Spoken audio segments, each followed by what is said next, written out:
like damn. Give me some food for thought. Changing the pasta you had in your heart. Hey. What's going on? What's going on? Yo, it's your boy Tyrell Clemens. I'm coming to you with my beautiful wife, Miss Wendy, and it's time to give you your breakfast for your soul, your food for thought. And excuse the rap, y'all. I've had my hair up, but I didn't take it down. They know you a sister, girl. You know that they raps your hair. We do that. I just did the whole video about how not to go to court. Then I got the Girl, you ain't in court. If you was in court, I would have sat you down. I ain't even got my hair shaved yet because it's still early. I know it's spikes. Don't point out my hair spikes and stuff. But look, I wanted to talk to y'all right now about something I thought was interesting. The other day, Wendy and I were sitting in the living room and we were just chilling. And we were actually reading scholarship essays for our scholarship.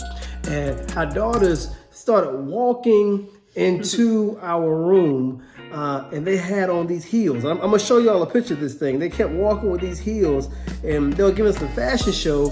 And I'm talking about, now our daughters are 8 and 4 and they walked in with some heels that looked like they had some boats on.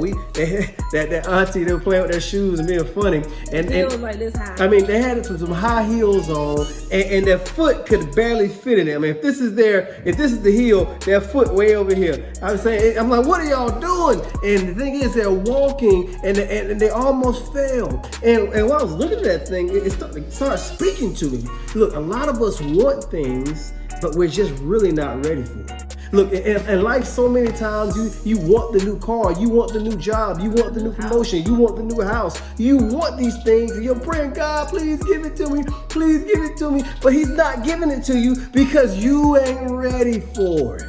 Sometimes if I give you something when you're not ready for it, that's almost malpractice. That's almost criminal. If I give you something that you can't handle, that's criminal. You don't take a loaded gun and leave it beside a kid. You know why? Because the kid does not understand it. They're not ready for it. They can be in more danger than if you give that same gun to a 25-year-old, a 30-year-old, someone who has sense. You got to make sure that the blessings that you're asking for, you got to make sure you're ready for it. That means you got to prepare for it. You have to be prepared. You have to have some age. You have to have some wisdom. So many of us are asking God and wonder why we haven't gotten the things we prayed for. I've been praying since 2017, Jesus. I've been praying since 2018, Jesus. 2019, 2020. I wanted this year, Lord. But the thing is, the thing you've been praying for, the thing you've been asking God for, you have to ask yourself first and foremost, are you ready for it? Can you handle it? Look, you say you want a house, but you haven't took the time to make sure your credit right. You said you want to get a new car, but your other car's still jacked up. You say you want a new house, but you can't pay your rent on time now. You got 30 days late on your rent and you trying to get a house. You got to get down payments for houses. You got to make sure your debt ain't messed up for houses. You want a new car, but you don't get the oil change stuff regularly old. You ain't ready for it yet. You're going to be just like our little daughters trying to walk around in heels that are too big for you, heels that are too high for you, and that can be dangerous. You're going to fall. You might fall. The reason why you get smaller things is because you don't want to fall. God doesn't want you to fall. I don't want you to fall. Wendy doesn't want you to fall. So we don't want you to get blessings that you're not ready for because that blessing could actually end up being a curse. Now, one thing I think about what I was just hitting, like with my kids, sometimes I give them a shoe size, a half size bigger, so it gives them room to stretch or to grow. But I don't go buy them shoes that's like 3 sizes too big. You know why? It's smart because like when I played sports all my life, and the thing is, you don't realize how dangerous it is playing basketball or football or baseball in a shoe that's too big. If you get out there in the basketball court, Zion Williams, his shoe too big, but you can have an injury because your shoe is meant to fit you. And if the shoe is too big, you can twist your ankle, you can hurt your knees. If it's too small, you can't perform right. So what I want you to understand is sometimes you are not right for what you're trying to get.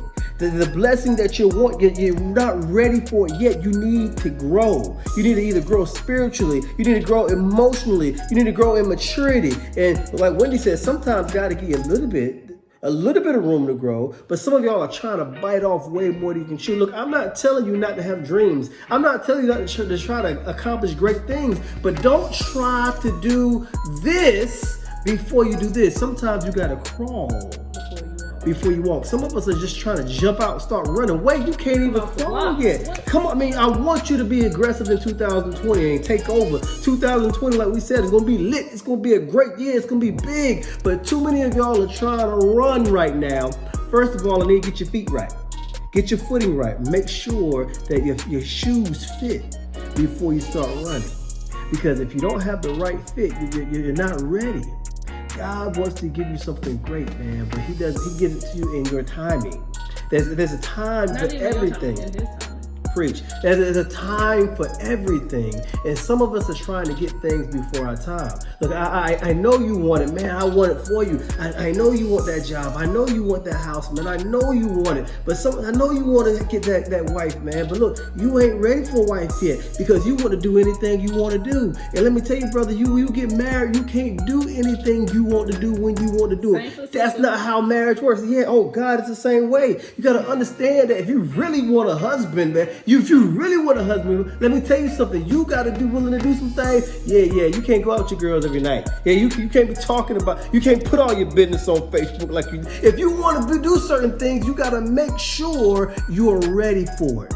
And so I want you to understand that sometimes the blessings that you got, they just don't fit. Y'all walking around here looking like our daughters, trying to get things that ain't your size, trying to get blessings that ain't really for you right now. So many people win the lottery, Wendy, and in 2 months, 2 years, they're in a worse position ever. They're homeless, they're destitute, because the blessing is too big for where they are.